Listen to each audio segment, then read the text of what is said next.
Hi hi everyone, welcome to Sanvi exam ಅಕಾಡೆಮಿಗೆ ಎಲ್ಲರಿಗೂ ಆತ್ಮೀಯವಾದಂತಹ ಸ್ವಾಗತ. ಇವತ್ತು ಭಾರತ ಸಂವಿಧಾನದ ಅನುಸೂಚಿಗಳ ಬಗ್ಗೆ ಇನ್ ಡೀಟೇಲ್ ಆಗಿ ನಾವು ಇವತ್ತು ತಿಳ್ಕೊಳ್ತಾ ಹೋಗೋಣ. ಓಕೆ, ಭಾರತದ ಅನುಸೂಚಿಗಳು ನಮಗೆ ಎಕ್ಸಾಮ್ ಆಸ್ಪಿರೆಂಟ್ಸ್ಗೆ ತುಂಬ ವೆರಿ ಯೂಸ್ಫುಲ್ ಕಾನ್ಸೆಪ್ಟು. ಏನು ಸಂವಿಧಾನದ ಬಗ್ಗೆ ಓದುವಾಗ ಅಥವಾ ರಾಜ್ಯಶಾಸ್ತ್ರದ ಬಗ್ಗೆ ಓದುವಾಗ ಭಾರತದ ಅನುಸೂಚಿಗಳ ಬಗ್ಗೆ ಇನ್ ಡೀಟೇಲ್ ಆಗಿ ತಿಳ್ಕೊಳ್ತಾ ಹೋಗೋಣ.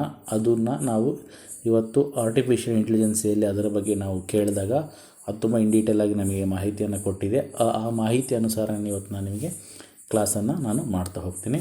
ಸೊ ಭಾರತದ ಅನುಸೂಚಿಗಳ ಬಗ್ಗೆ ತಿಳ್ಕೊಳ್ತಾ ಇತ್ತೀಚೆಗೆ ಭಾರತದ ಅನುಸೂಚಿಗಳಲ್ಲಾಗಿರುವಂತಹ ಪ್ರಮುಖವಾದ ಬದಲಾವಣೆಗಳೇನು, ಯಾವ್ಯಾವ ಅನುಸೂಚಿಗಳಲ್ಲಿ ಏನೇನು ಇಂಪಾರ್ಟೆಂಟ್ ಅನ್ನೋದನ್ನು ಇನ್ ಡೀಟೇಲ್ ಆಗಿ ವಿತ್ ಎ ಆರ್ಟಿಫಿಷಿಯಲ್ ಇಂಟೆಲಿಜೆನ್ಸಿಯಲ್ಲಿ ಬಂದಿರುವಂತಹ ಏನು ಇನ್ಫಾರ್ಮೇಷನ್ನ ನಾನು ಇನ್ ಡೀಟೇಲ್ ಆಗಿ ಇವತ್ತು ಕ್ಲಾಸ್ ರೂಪದಲ್ಲಿ ನಿಮಗೆ ಕೊಡುವಂತಹ ಕೆಲಸವನ್ನು ಮಾಡ್ತೀನಿ. ನಾನು ಫಸ್ಟಿಗೆ ಏನು ಕೇಳಿದ್ದೆ, ಭಾರತದ ಸಂವಿಧಾನದ ಅನುಸೂಚಿಗಳು ಯಾವ ಅಂತ ಕೇಳಿದೆ. ತುಂಬ ಇನ್ ಡೀಟೇಲ್ ಆಗಿ ಕೊಟ್ಟಿದೆ. ಭಾರತ ಸಂವಿಧಾನದ ಅನುಸೂಚಿಗಳ ಬಗ್ಗೆ ಇನ್ ಡೀಟೇಲ್ ಆಗಿ ನಮಗೆ ಹೇಳ್ತಾ ಹೋಗಿದೆ. ಓಕೆ, ಮೊದಲಿಗೆ ಏನು ಹೇಳಿದೆ, ಭಾರತದ ಸಂವಿಧಾನವು 12 ಅನುಸೂಚಿಗಳನ್ನು ಹೊಂದಿದೆ. ಕರೆಕ್ಟು, 12 ಅನುಸೂಚಿಗಳು ಹೊಂದಿದೆ. ಅವು ಈ ಕೆಳಗಿನಂತಿವೆ ಅಂತೇಳಿ ಇನ್ ಡೀಟೇಲ್ ಆಗಿ ಅದು ನಮಗೆ ಕೊಡ್ತಾ ಹೋಗಿದೆ. ಏನೇನು ಹೇಳಿದೆ, ಭಾರತ ಸಂವಿಧಾನದಲ್ಲಿ ಒಟ್ಟು 12 ಅನುಸೂಚಿಗಳಿದ್ದಾವೆ. ಸೊ ಅವು ಯಾವ್ಯಾವು? ಮೊದಲನೇ ಅನುಸೂಚಿ ಏನು ಹೇಳುತ್ತೆ? ಮೊದಲನೇ ಅನುಸೂಚಿ ರಾಜ್ಯಗಳು ಮತ್ತು ಕೇಂದ್ರಾಡಳಿತ ಪ್ರದೇಶಗಳ ಪಟ್ಟಿ ಮತ್ತು ಅವುಗಳ ಗಡಿಗಳನ್ನು ಒಳಗೊಂಡಿದೆ. ಹೌದು, ಮೊದಲನೇ ಅನುಸೂಚಿ ಏನು, ಭಾರತ ಸಂವಿಧಾನದ 12 ಅನುಸೂಚಿಗಳನ್ನು ಹೊಂದಿದೆ. ಅದರಲ್ಲಿ ಮೊದಲನೇ ಅನುಸೂಚಿ ರಾಜ್ಯಗಳು ಮತ್ತು ಕೇಂದ್ರಾಡಳಿತ ಪ್ರದೇಶಗಳ ಪಟ್ಟಿ ಮತ್ತು ಅವುಗಳ ಗಡಿಗಳನ್ನು ಒಳಗೊಂಡಿದೆ. ಓಕೆ, ಇನ್ನು ಎರಡನೇ ಅನುಸೂಚಿ ಏನಂದರೆ ಭಾರತದ ರಾಷ್ಟ್ರಪತಿ, ರಾಜ್ಯಪಾಲರು, ಲೋಕಸಭೆ ಸ್ಪೀಕರು, ಡೆಪ್ಟಿ ಸ್ಪೀಕರು, ರಾಜ್ಯಸಭೆ ಅಧ್ಯಕ್ಷರು ಮತ್ತು ಉಪಾಧ್ಯಕ್ಷರು, ರಾಜ್ಯ ವಿಧಾನಸಭೆಗಳ ಸ್ಪೀಕರು ಮತ್ತು ಡೆಪ್ಟಿ ಸ್ಪೀಕರು, ರಾಜ್ಯ ವಿಧಾನ ಪರಿಷತ್ಗಳ ಅಧ್ಯಕ್ಷರು ಮತ್ತು ಉಪಾಧ್ಯಕ್ಷರು, ಸುಪ್ರೀಂ ಕೋರ್ಟ್ ಮತ್ತು ಹೈಕೋರ್ಟ್ ನ್ಯಾಯಾಧೀಶರು, ಕಂಟ್ರೋಲರ್ ಮತ್ತು ಆಡಿಟರ್ ಜನರಲ್ ಅವರ ವೇತನಗಳ ಬಗ್ಗೆ, ಭತ್ಯೆಗಳ ಬಗ್ಗೆ, ಸವಲತ್ತುಗಳ ಬಗ್ಗೆ ಸಂಬಂಧಿಸಿದೆ. ನೋಡಿ ಎಷ್ಟು ಇನ್ ಡೀಟೇಲ್ ಆಗಿ ನಮಗೆ ಹೇಳಿದೆ.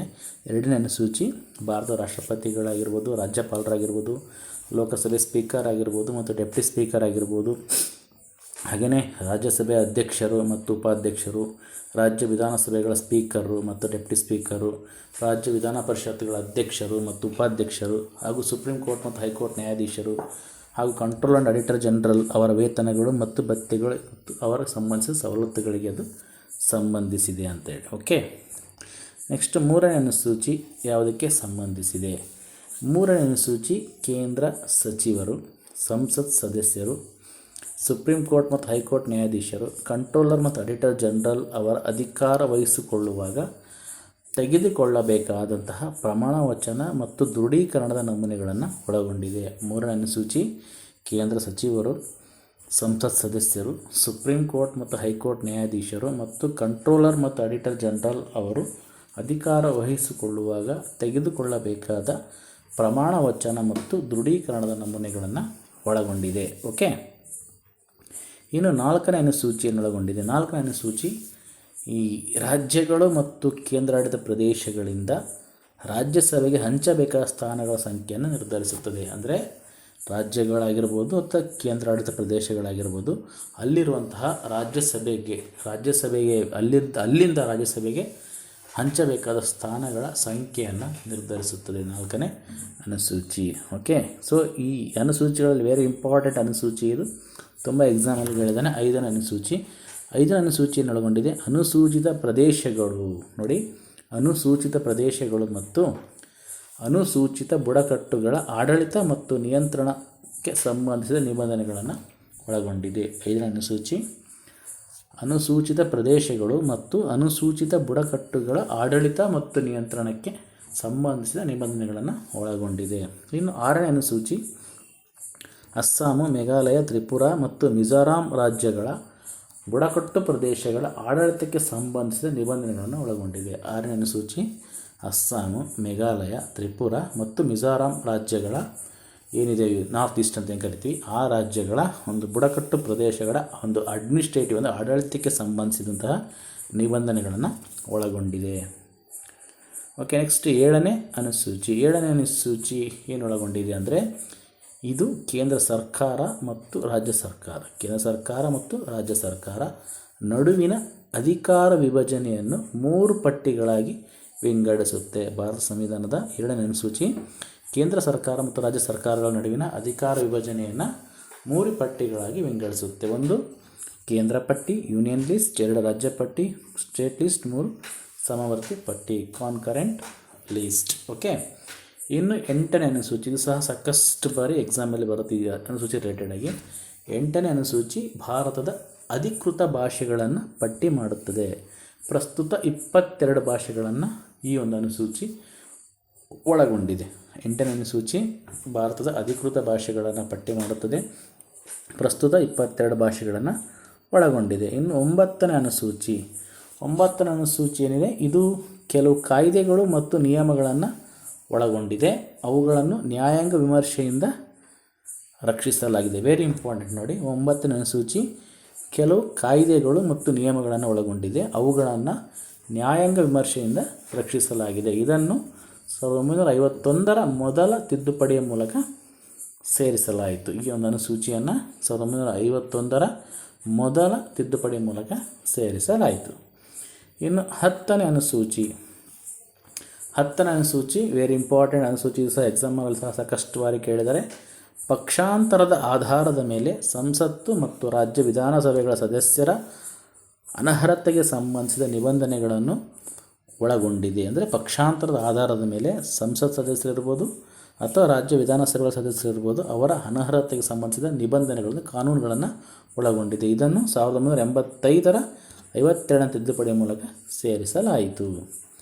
ನೆಕ್ಸ್ಟ್ 11ನೇ ಅನುಸೂಚಿ ಪಂಚಾಯತ್ ಸಂಸ್ಥೆಗಳ ಅಧಿಕಾರ ಮತ್ತು ಜವಾಬ್ದಾರಿಗಳನ್ನು ನಿರ್ದಿಷ್ಟಪಡಿಸುತ್ತದೆ. ಇದನ್ನು 1992ರ 73ನೇ ತಿದ್ದುಪಡಿಯ ಮೂಲಕ ಸೇರಿಸಲಾಯಿತು. 11ನೇ ಅನುಸೂಚಿಯನ್ನು ಪಂಚಾಯತ್ ರಾಜ್ ಸಂಸ್ಥೆಗಳಿಗೆ ಸಂಬಂಧಪಟ್ಟಿದೆ.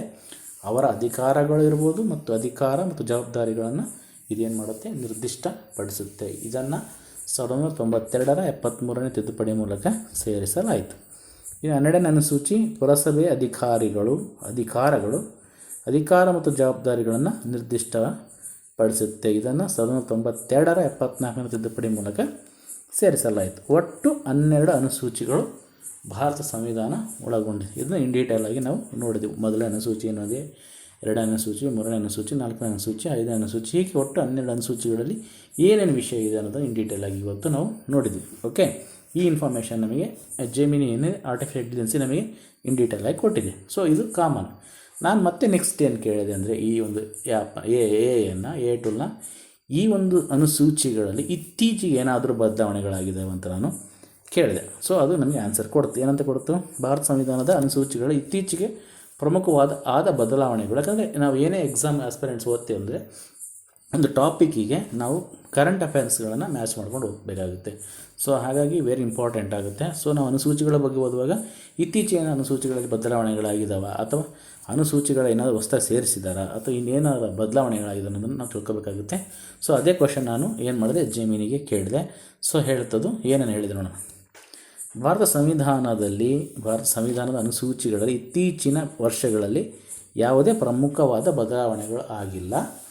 ಕೊನೆಯದಾಗಿ ಸಂವಿಧಾನಕ್ಕೆ ಹೊಸ ಅನುಸೂಚಿಗಳನ್ನು ಸೇರಿಸಿದ್ದು 1992, 73ನೇ ಮತ್ತು 74ನೇ ತಿದ್ದುಪಡಿಗಳ ಮೂಲಕ 11ನೇ ಅನುಸೂಚಿಗಳನ್ನು ಸೇರಿಸಿದಾಗ ಅಂತ ಹೇಳಿದರು. ಆದಾಗ್ಯೂ ಕೆಲವು ಅನುಸೂಚಿಗಳಿಗೆ ಸಂಬಂಧಿಸಿದ ಕೆಲವು ಗಮನಾರ್ಹ ಅಂಶಗಳಿವೆ ಅಂತ ಹೇಳ್ತು. ಅದು ಬಿಟ್ಟರು ಕೂಡ 92ನೇ ಇಸ್ವಿಯಲ್ಲಿ 73, 74 ತಿದ್ದುಪಡಿ ಮಾಡಿ 12ನೇ ಅನುಸೂಚಿ ಸೇರಿಸಿದರು. ಅಷ್ಟೇ ಅಲ್ಲ, ಕೆಲವು ಅನುಸೂಚಿಗಳಿಗೆ ಸಂಬಂಧಪಟ್ಟಂಗೆ ಕೆಲವು ಗಮನಾರ್ಹದ ಅಂಶಗಳು ಇವೆ ಅಂತ ಹೇಳ್ತೀವಿ. ಏನಿದ್ದಾವೆ? 8ನೇ ಅನುಸೂಚಿ ನೋಡಿ ಹೇಳ್ತದೆ ಆನ್ಸರ್. ಅದು 8ನೇ ಅನುಸೂಚಿ ಅಧಿಕೃತ ಭಾಷೆಗಳು ಹೇಳಿದಲ್ಲ, ಈ ಅನುಸೂಚಿಗೆ ಕಾಲಕಾಲಕ್ಕೆ ಹೊಸ ಭಾಷೆಗಳನ್ನು ಸೇರಿಸಲಾಗಿದೆ. ಮೂಲ ಸಂವಿಧಾನದಲ್ಲಿ 14 ಭಾಷೆಗಳಿದ್ದವು, ಆದರೆ ಈಗ 22 ಭಾಷೆಗಳು ಇವೆ. ಕೊನೆಯದಾಗಿ 2003ರಲ್ಲಿ ಬೋಡೋ, ಡೋಗ್ರಿ, ಮೈಥಿಲಿ, ಸಂತಾಲಿ ಭಾಷೆಗಳನ್ನು ಸೇರಿಸಲಾಯಿತು. ಇತ್ತೀಚೆಗೆ ಯಾವುದೇ ಹೊಸ ಭಾಷೆಗಳನ್ನು ಸೇರಿಸಲಾಗಿಲ್ಲ, ಆದರೆ ಕೆಲವು ಭಾಷೆಗಳನ್ನು ಸೇರಿಸುವ ಬಗ್ಗೆ ಬೇಡಿಕೆಗಳು ಕೇಳಿ ಬರ್ತಾ ಇದ್ದಾವೆ ಅಂತ ಹೇಳ್ತು. ಓಕೆ, ನೆಕ್ಸ್ಟ್ ಇನ್ನೊಂದೇನು ಹೇಳ್ತದ್ದು ಇನ್ಫಾರ್ಮೇಷನ್ನು, 9ನೇ ಅನುಸೂಚಿ ನ್ಯಾಯಾಂಗ ವಿಮರ್ಶೆಯಿಂದ ರಕ್ಷಿಸಲ್ಪಟ್ಟ ಕಾಯ್ದೆಗಳು ಅಂತ ಇದೆ.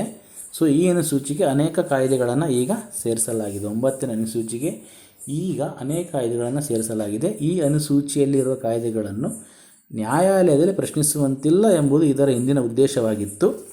ಆದರೆ ಸುಪ್ರೀಂ ಕೋರ್ಟ್ ಈ ಅನುಸೂಚಿಯಲ್ಲಿರುವ ಕಾಯ್ದೆಗಳನ್ನು ನ್ಯಾಯಾಂಗ ವಿಮರ್ಶೆಗೆ ಒಳಪಡಿಸಬಹುದು ಎಂದು ತೀರ್ಪು ನೀಡಿದೆ. ನೋಡಿ, ಇದು ಇತ್ತೀಚೆಗಾದ ಬದಲಾವಣೆ. ಏನಿತ್ತು 9ನೇ ಅನುಸೂಚಿಯಲ್ಲಿ, ಅಲ್ಲಿರುವಂತಹ ಕಾಯ್ದೆಗಳನ್ನು ನ್ಯಾಯಾಂಗ ವಿಮರ್ಶೆ ಮಾಡಬಾರ್ದು ಅಂತ ಹೇಳ್ತಾ ಇತ್ತು. ಸೊ ಅದಕ್ಕೆ ಸಂಬಂಧಪಟ್ಟ ಹಲವಾರು ಕಾಯ್ದೆಗಳನ್ನು ಸೇರಿಸಲಾಗಿದೆ. ಬಟ್ ಈ ಅನುಸೂಚಿಯ ಕಾಯ್ದೆಗಳನ್ನು ನ್ಯಾಯಾಲಯದಲ್ಲಿ ಪ್ರಶ್ನಿಸುವಂತಿಲ್ಲ ಎಂಬುದು ಇದರ ಹಿಂದಿನ ಉದ್ದೇಶವಾಗಿತ್ತು. ಆದರೆ ಇತ್ತೀಚಿನ ಬೆಳವಣಿಗೆಗಳಲ್ಲಿ ಸುಪ್ರೀಂ ಕೋರ್ಟ್ ಏನು ಹೇಳಿದೆ, ಈ ಅನುಸೂಚಿಯಲ್ಲಿರುವ ಕಾಯ್ದೆಗಳನ್ನು ನಾವೇನು ಮಾಡೋದು, ನ್ಯಾಯಾಂಗ ವಿಮರ್ಶೆಗೆ ಒಳಪಡಿಸ್ಬೋದು ಅಂತೇಳಿ ತೀರ್ಪನ್ನು ನೀಡಿದೆ. ಓಕೆ, ಇದು ಇತ್ತೀಚೆಗೆ ಆದ ಬೆಳವಣಿಗೆ. ಓಕೆ, ಹಾಗಾಗಿ ಇತ್ತೀಚಿನ ವರ್ಷಗಳಲ್ಲಿ ಯಾವುದೇ ಹೊಸ ಅನುಸೂಚಿಗಳನ್ನು ಸೇರಿಸಿಲ್ಲ ಅಥವಾ ಅಸ್ತಿತ್ವದಲ್ಲಿರುವ ಅನುಸೂಚಿಗಳಲ್ಲಿ ಯಾವುದೇ ದೊಡ್ಡ ಪ್ರಮಾಣದ ಬದಲಾವಣೆಗಳನ್ನು ಮಾಡಿಲ್ಲ. ಆದರೆ 8ನೇ ಅನುಸೂಚಿಗೆ ಭಾಷೆಗಳನ್ನು ಸೇರಿಸುವ ಪ್ರಕ್ರಿಯೆ ಮತ್ತು 9ನೇ ಅನುಸೂಚಿಯ ಸ್ವರೂಪದ ಬಗ್ಗೆ ಚರ್ಚೆ ನಡೀತಲಿವೆ. ಸೊ ಇತ್ತೀಚೆಗೆ ಏನು ನಡೀತಿದೆ, 8ನೇ ಅನುಸೂಚಿಗಳಲ್ಲಿ ಭಾಷೆಗಳನ್ನು ಸೇರಿಸುವ ಪ್ರಕ್ರಿಯೆ ಬಗ್ಗೆ ಕೆಲವು ಭಾಷೆಗಳನ್ನು ನಮ್ಮ ಸೇರಿಸಿದ ಒತ್ತಡವನ್ನು ಕೆಲವು ರಾಜ್ಯಗಳು ಹಾಕ್ತಾ ಇದ್ದಾರೆ. ಮತ್ತು ಈ 9ನೇ ಅನುಸೂಚಿಯಲ್ಲಿರುವ ಸ್ವರೂಪದ ಬಗ್ಗೆ ನ್ಯಾಯ ವಿಮರ್ಶೆಗೆ ಒಳಪಡುವ ಕಾಯ್ದೆಗಳ ಬಗ್ಗೆ ಸ್ವಲ್ಪ ಚರ್ಚೆಗಳು ನಡೀತಾ ಇದ್ದಾವೆ. ಸೊ ನಿಮಗೆ ನಿರ್ದಿಷ್ಟವಾದ ಅನುಸೂಚಿಯ ಬಗ್ಗೆ ಅಥವಾ ಯಾವ ನಿರ್ದಿಷ್ಟ ಬದಲಾವಣೆ ಬಗ್ಗೆ ಮಾಹಿತಿ ಬೇಕಾದರೆ ದಯವಿಟ್ಟು ತಿಳಿಸಿ ಅಂತ ಹೇಳ್ತು. ಸೊ ನಾನು ನಿರ್ದಿಷ್ಟವಾಗಿ ಕೆಲವೊಂದು ಕೇಳಿದ್ದೀನಿ. ಬಟ್ ಇತ್ತೀಚಿನ ವರ್ಷಗಳಲ್ಲಿ ಸ್ವಲ್ಪ ಚರ್ಚೆಯಲ್ಲಿರೋ ಅನುಸೂಚಿಗಳು ಅಂದರೆ 8ನೇ ಹಾಗೂ 9ನೇ ಅನುಸೂಚಿಗಳು. ಓಕೆ, ನೆಕ್ಸ್ಟ್ ನಾನು ಕೇಳಿದ್ದೆ. ಸೊ 5ನೇ ಅನುಸೂಚಿ ವೆರಿ ಇಂಪಾರ್ಟೆಂಟ್. ಇದು UPSCಯಲ್ಲಿ ಸಹ ಸಾಕಷ್ಟು ಬಾರಿ ಕೇಳ್ತಾನೆ.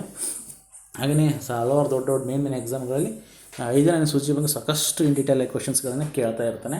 ಸೊ ಹಾಗಾಗಿ ನಾನು 5ನೇ ಅನುಸೂಚಿಯ ಬಗ್ಗೆ ಕೇಳಿದೆ. 5ನೇ ಅನುಸೂಚಿಯಲ್ಲಾದ ಪ್ರಮುಖ ಬದಲಾವಣೆಗಳು ಏನಂತ ನಾನು ಕೇಳಿದೆ. ಸೊ ಅದೇನು ಆನ್ಸರ್ ಕೊಟ್ಟಿದೆ ನೋಡೋಣ. ಸೊ 5ನೇ ಅನುಸೂಚಿಯಲ್ಲಾದ ಪ್ರಮುಖವಾದ ಬದಲಾವಣೆಗಳು. ಭಾರತ ಸಂವಿಧಾನದ 5ನೇ ಅನುಸೂಚಿಯಲ್ಲಿ ಇತ್ತೀಚಿನ ವರ್ಷಗಳಲ್ಲಿ ಯಾವುದೇ ಪ್ರಮುಖವಾದ ಬದಲಾವಣೆಗಳು ಆಗಿಲ್ಲ ಅಂತ ಹೇಳ್ತು.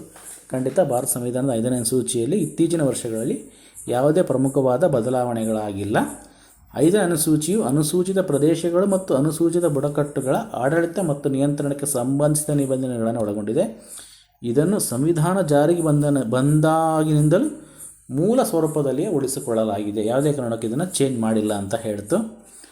ಓಕೆ, ನೆಕ್ಸ್ಟು ಆದಾಗ್ಯೂ 5ನೇ ಅನುಸೂಚಿಗೆ ಸಂಬಂಧಿಸಿದಂತೆ ಕೆಲವು ಪ್ರಮುಖ ಅಂಶಗಳು ಬೆಳವಣಿಗೆಗಳನ್ನು ನಾವು ಗಮನಿಸ್ಬೋದು ಅಂತ ನಮಗೆ ಇನ್ಫಾರ್ಮೇಷನ್ ಕೊಟ್ಟಿದೆ. ಇನ್ನು ಏನು ಅಂತ ನೋಡೋಣ.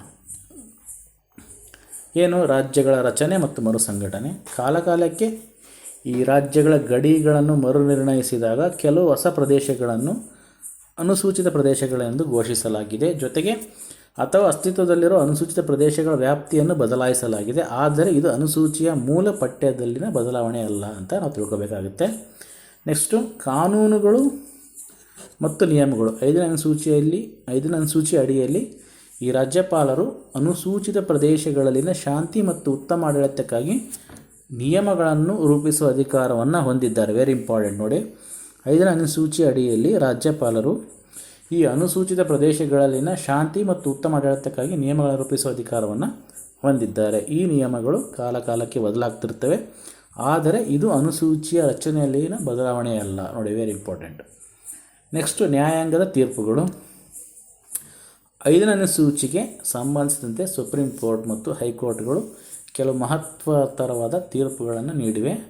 ಈ ತೀರ್ಪುಗಳು ಅನುಸೂಚಿತ ಪ್ರದೇಶಗಳ ಆಡಳಿತ ಮತ್ತು ಬುಡಕಟ್ಟುಗಳ ಹಕ್ಕುಗಳ ಮೇಲೆ ಪರಿಣಾಮವನ್ನು ಬೀರಿದವೆ. ನೋಡಿ, ನ್ಯಾಯಾಂಗ ತೀರ್ಪುಗಳು ಅಂದರೆ 5ನೇ ಅನುಸೂಚಿಗೆ ಸಂಬಂಧಪಟ್ಟಂಗೆ ಸುಪ್ರೀಂ ಕೋರ್ಟ್ ಮತ್ತು ಹೈಕೋರ್ಟ್ ಕೆಲವು ಮಹತ್ವದ ತೀರ್ಪುಗಳನ್ನು ಕೊಟ್ಟಿದ್ದಾವೆ.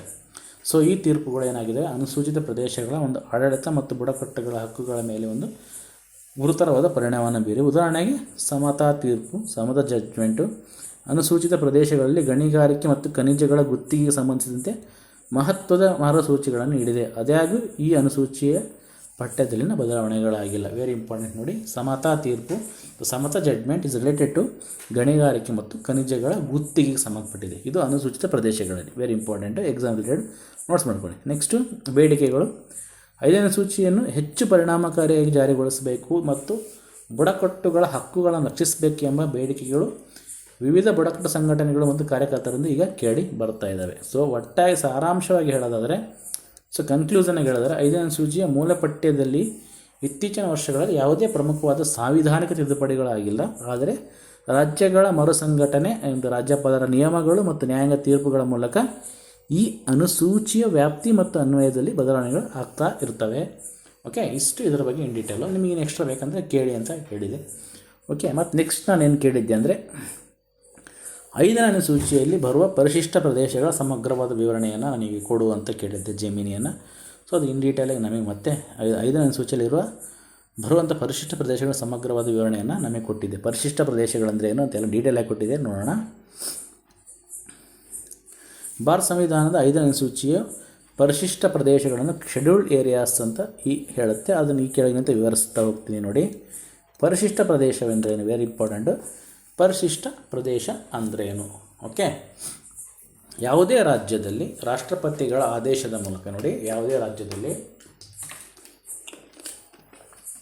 ರಾಷ್ಟ್ರಪತಿಗಳ ಆದೇಶದ ಮೂಲಕ ಘೋಷಿಸಲ್ಪಟ್ಟ ಪ್ರದೇಶಗಳನ್ನು ನಾವೇನಂತೀವಿ, ಪರಿಶಿಷ್ಟ ಪ್ರದೇಶಗಳಂತ ಕರಿತೀವಿ. ಸೊ ಇಲ್ಲಿ ಯಾರು ಆದೇಶ ಮಾಡ್ತಾರೆ? ರಾಷ್ಟ್ರಪತಿಗಳು ಮಾಡ್ತಾರೆ. ಇವರ ಆದೇಶದ ಮೂಲಕ ಘೋಷಿಸಲ್ಪಟ್ಟ ಪ್ರದೇಶಗಳನ್ನು ನಾವು ಪರಿಶಿಷ್ಟ ಪ್ರದೇಶಗಳಂತ ನಾವು ಕರಿತೀವಿ. ಈ ಪ್ರದೇಶಗಳನ್ನು ನಾವು ರಾಜ್ಯದ ಬುಡಕಟ್ಟು ಜನಾಂಗದವರ ಹಿತಾಸಕ್ತಿಗಳನ್ನು ಕಾಪಾಡಲು ಮತ್ತು ಅವರ ಅಭಿವೃದ್ಧಿಯನ್ನು ಉತ್ತೇಜಿಸಲು ವಿಶೇಷ ಆಡಳಿತದ ಅಡಿಯಲ್ಲಿ ಅವರನ್ನು ತರಲಾಗುತ್ತೆ.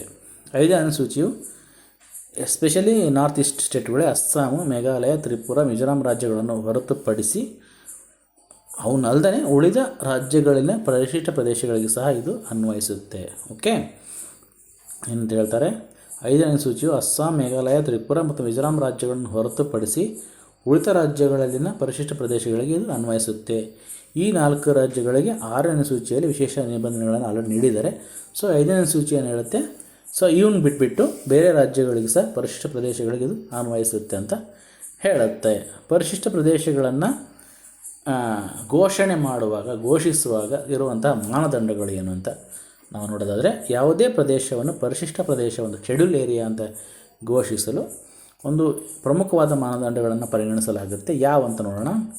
ಒಂದು, ಬುಡಕಟ್ಟು ಜನಾಂಗದವರ ಪ್ರಾಬಲ್ಯ ಇರಬೇಕಲ್ಲಿ, ವೆರಿ ಇಂಪಾರ್ಟೆಂಟ್ ನೋಡಿ. ಬುಡಕಟ್ಟು ಜನಾಂಗದವರ ಪ್ರಾಬಲ್ಯ. ಆ ಪ್ರದೇಶದಲ್ಲಿ ಬುಡಕಟ್ಟು ಜನಾಂಗದವರು ಬಹುಸಂಖ್ಯಾತರಾಗಿರಬೇಕು.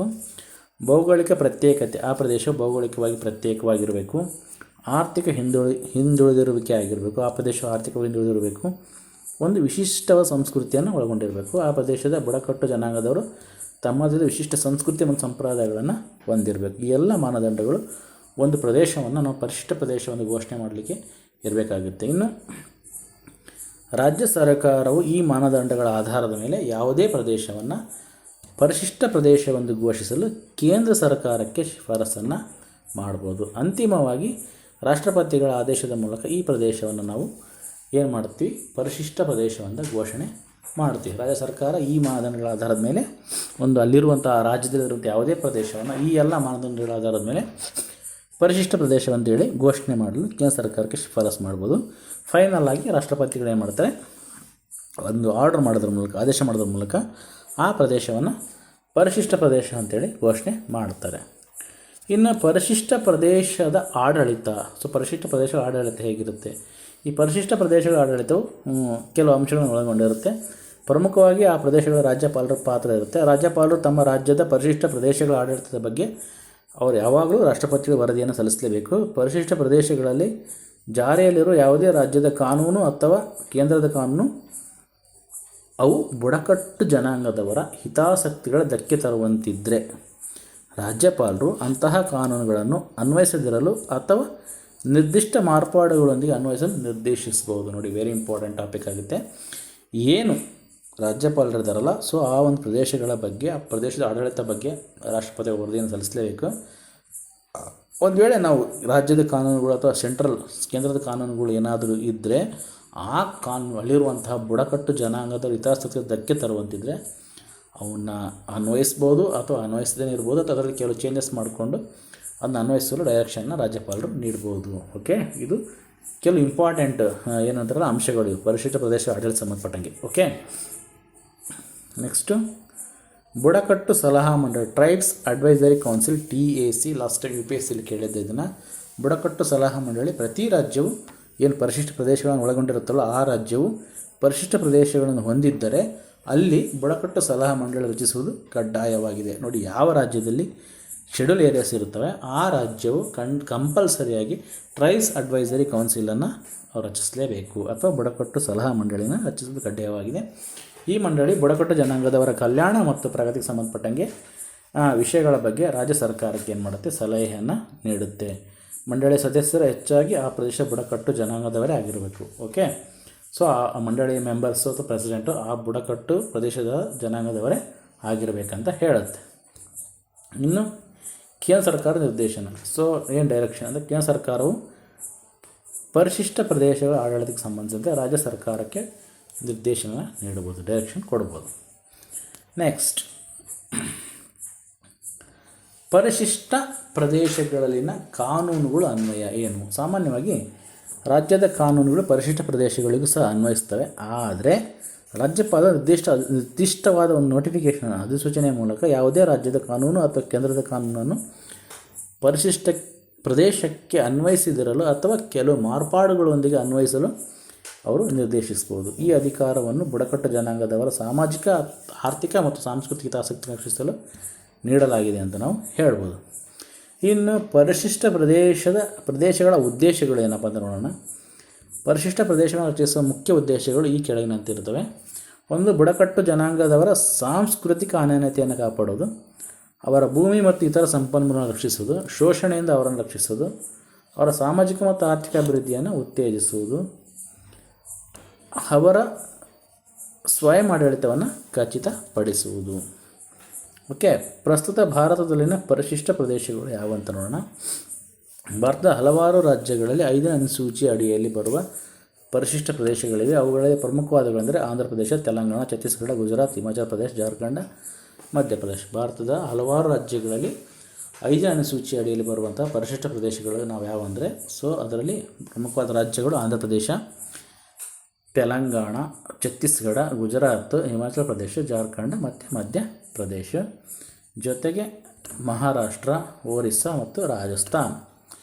ಪ್ರತಿ ರಾಜ್ಯದಲ್ಲಿನ ಪರಿಶಿಷ್ಟ ಪ್ರದೇಶಗಳ ನಿಖರವಾದ ವಿವರಗಳನ್ನು ಆಯಾ ರಾಜ್ಯ ಸರ್ಕಾರಗಳ ಅಧಿಕೃತ ವೆಬ್ಸೈಟ್ಗಳಲ್ಲಿ ಅಥವಾ ಭಾರತ ಸರ್ಕಾರದ ಬುಡಕಟ್ಟು ವ್ಯವಹಾರಗಳ ಸಚಿವಾಲಯದ ವೆಬ್ಸೈಟ್ನಲ್ಲಿ ಪಡೆಯಬಹುದು ನಾವು. ಸೊ ಕನ್ಕ್ಲೂಷನ್ನಾಗಿ ಹೇಳೋದಾದರೆ, 5ನೇ ಅನುಸೂಚಿಯ ಅಡಿಯಲ್ಲಿ ಬರುವ ಪರಿಶಿಷ್ಟ ಪ್ರದೇಶಗಳು ಬುಡಕಟ್ಟು ಜನಾಂಗದವರ ಒಂದು ಹಿತಾಸಕ್ತಿಗಳನ್ನು ಕಾಪಾಡಲು ಮತ್ತು ಅವರ ಅಭಿವೃದ್ಧಿಯನ್ನು ಉತ್ತೇಜಿಸಲು ಒಂದು ವಿಶೇಷ ಆಡಳಿತದ ಅಡಿಯಲ್ಲಿ ತರಲಾದ ಪ್ರದೇಶಗಳಾಗಿವೆ. ಈ ಪ್ರದೇಶಗಳ ಆಡಳಿತದಲ್ಲಿ ರಾಜ್ಯಪಾಲರು ಮತ್ತು ಬುಡಕಟ್ಟು ಸಲಹಾ ಮಂಡಳಿ ಪ್ರಮುಖ ಪಾತ್ರವನ್ನು ವಹಿಸುತ್ತೆ ಅನ್ನೋದು very important. TAC, okay, tribes advisory council ಅಂತ ಹೇಳ್ತೀವಲ್ಲ. ಸೊ ಇದು ಇನ್ ಡೀಟೇಲ್. ಓಕೆ, ಇವತ್ತು ಇಷ್ಟು ಸಾಕು. ನಾನು ಅನುಸೂಚಿಗಳ ಬಗ್ಗೆ ಹೇಳಿದೆ, ಆ ಅನುಸೂಚಿಗಳಲ್ಲಾಗಿರೋ ಇತ್ತೀಚಿನ ಬದಲಾವಣೆಗಳ ಬಗ್ಗೆ ಹೇಳಿದೆ. ಓಕೆ, 5ನೇ ಅನುಸೂಚಿಯಲ್ಲಿ ಆಗಿರುವಂಥ ಬದಲಾವಣೆಗಳ ಬಗ್ಗೆ ಹೇಳಿದೆ ಮತ್ತು 5ನೇ ಅನುಸೂಚಿಗಾಗಿ ಇನ್ ಡೀಟೇಲ್ ಆಗಿ ನಾನು ನಿಮಗೆ ಕ್ಲಾಸ್ ಕೊಟ್ಟೆ. ಇದೊಂದು very important topic. So exam ಆಸ್ಪಿರೆಂಟ್ಸಿಗೆ ತುಂಬ ವೆರಿ ಇಂಪಾರ್ಟೆಂಟ್ ಟಾಪಿಕ್ ಹೌದು. ಸೊ ನಾನು ಇದನ್ನು ವಿತ್ ಆರ್ಟಿಫಿಷಿಯಲ್ ಇಂಟೆಲಿಜೆನ್ಸಿ ಬಳಸ್ಕೊಂಡೆ ನಿಮಗೆ ಪಾಠ ಮಾಡಿರೋದು, ನನ್ನ ಓನ್ ನೋಟ್ಸ್ ಅಲ್ಲ. ಬಟ್ ಅದು ಸಹ ಕರೆಕ್ಟಾಗಿ ಇನ್ ಡೀಟೇಲ್ ಆಗಿ ಕೊಟ್ಟಿದೆ, ತುಂಬ ನಮಗೆ ಅಕ್ಯುರೇಟಾಗಿ ಸಹ ಕೊಡುತ್ತೆ. ಓಕೆ, ಇದರಲ್ಲಿ ಏನಾದರೂ ತಪ್ಪಿದ್ದರೆ ಖಂಡಿತ ಕಮೆಂಟ್ ಮಾಡಿ, ಜೊತೆಗೆ ಏನಾದರೂ ಹೇಳಬೇಕನ್ಸಿದ್ರೆ ಖಂಡಿತ ಕಮೆಂಟ್ ಮಾಡಿ ಅಂತ ಹೇಳ್ತಾ ಈ ಕ್ಲಾಸ್ನಲ್ಲಿ ಮುಗಿಸ್ತೀನಿ. ಒಂದ್ಸಲ ನನ್ನ ಚಾನಲ್ ಕಂಟೆಂಟ್ ಇಷ್ಟ ಆದರೆ ಖಂಡಿತ ಎಕ್ಸಾಮ್ ಆಸ್ಪಿರೆಂಟ್ಸ್ಗೆ ಶೇರ್ ಮಾಡೋದನ್ನು ಮರಿಬೇಡಿ ಅಂತ ಹೇಳ್ತಾ, ಓಕೆ, ಈ ನನ್ನ ಚಾನಲ್ನ ತುಂಬ ಪ್ರೋತ್ಸಾಹಿಸಿದ್ದೀರಾ ಕೆಲವರೆಲ್ಲ. ಸೊ ಇದೇ ಥರ ಪ್ರೋತ್ಸಾಹಿಸ್ರಿ ಅಂತ ಹೇಳ್ತಾ, ನೆಕ್ಸ್ಟ್ ನಾನು ಮೆಂಬರ್ಶಿಪ್ ಕ್ಲಾಸ್ಗಳನ್ನು ಮಾಡ್ತಾ ಹೋಗ್ತೀನಿ. ಸೊ ಮೆಂಬರ್ಶಿಪ್ ಕ್ಲಾಸ್ಗಳಂದರೆ ಹೇಗಿರ್ತಾವೆ ಅನ್ನೋದನ್ನು ನಾನು ಹೇಳ್ತೀನಿ ನಿಮಗೆ. ಮೆಂಬರ್ಶಿಪ್ ಕ್ಲಾಸ್ಗಳು ಅಂದರೆ ಅದು ಹೇಗಿರ್ತದೆ ಅದನ್ನು ಇನ್ನೊಂದು ವೀಡಿಯೋದಲ್ಲಿ ಮಾಡ್ತೀನಿ. ಸೊ ಮೆಂಬರ್ಶಿಪ್ ಕ್ಲಾಸಲ್ಲಿ ನಿಮಗೆ ವೆರಿ ಇಂಪಾರ್ಟೆಂಟ್ ಕ್ಲಾಸ್ಗಳನ್ನು ಕೊಡೋಕ್ಕೆ ನಾನು ಟ್ರೈ ಮಾಡ್ತಾಯಿದ್ದೀನಿ. ಸೊ ಮೆಂಬರ್ಶಿಪ್ ಫೀಸ್ ಸಹ ತುಂಬ ಕಡಿಮೆ ಇರುತ್ತೆ. ಸೊ ಅದನ್ನು ಯಾವ ಥರ ಕ್ಲಾಸ್ಗಳನ್ನು ಮಾಡ್ತಾನೆ ಅನ್ನೋದು ನೆಕ್ಸ್ಟ್ ಒಂದು ಅದಕ್ಕೆ ವೀಡಿಯೋ ಮಾಡಿ ನಾನು ಬಿಡ್ತೀನಿ. ಓಕೆ, ಈ ಕ್ಲಾಸ್ ಬಗ್ಗೆ ಏನಾದರೂ ಹೇಳಬೇಕಂದ್ರೆ ಖಂಡಿತ ಕಮೆಂಟ್ ಮಾಡಿ ಅಂತ ಹೇಳ್ತಾ ಇಲ್ಲಿಗೆ ಈ ಕ್ಲಾಸ್ ಮುಗಿಸ್ತೀನಿ. Once again all of you thank you.